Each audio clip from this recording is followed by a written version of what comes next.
All right, LoisThrillKit.com.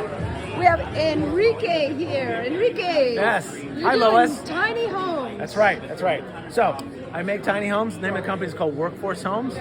Workforce homes. Yes. Okay. So LA City has defined movable tiny homes as legal. Right? So that, actually, let's step back a second. The state has said that they've got a problem. They're at war, and they're trying to solve the housing problem, right?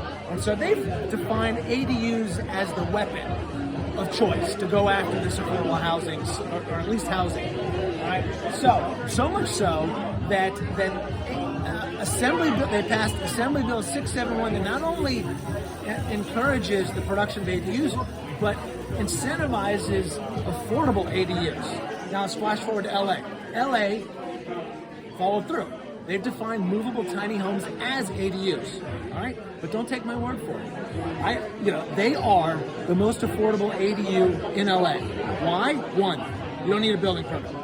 Okay, I can't tell you how cool that is. It's a big deal. Yeah. Two, it doesn't trigger property tax reassessment. So when you build an ADU on real property, on its foundation, guess what? Government comes in and says, we got to charge you more. Doesn't happen because it's not their jurisdiction. It's not real property. Three, a depreciation. When you buy a property, typically it's about a 27-year depreciation. These are 5-year depreciation. You can write off over 5 years. Not only that, if you live in it, you can write off 60% in the first year. More. These are great, right? That's great. Then there's all sorts of other hidden gems. You don't need to put the sprinklers in. That's a lot of cost. You don't need to make them solar ready. That's another cost. And you don't have to run the sewer line out to the street. You run it to the house. Those are big cost savings. Right.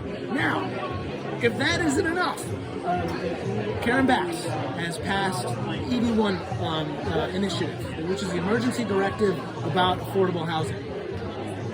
Under the right conditions, this applies. So, ED1 means affordable. You have to build affordable housing community of at least 5 units and up. So this, under the right conditions, works. So if you have a property that's ED1 eligible, talk to me. I can help you put all these on and give you your return on it will be better than any multifamily you ever built. Okay. Can you describe what the conditions would be?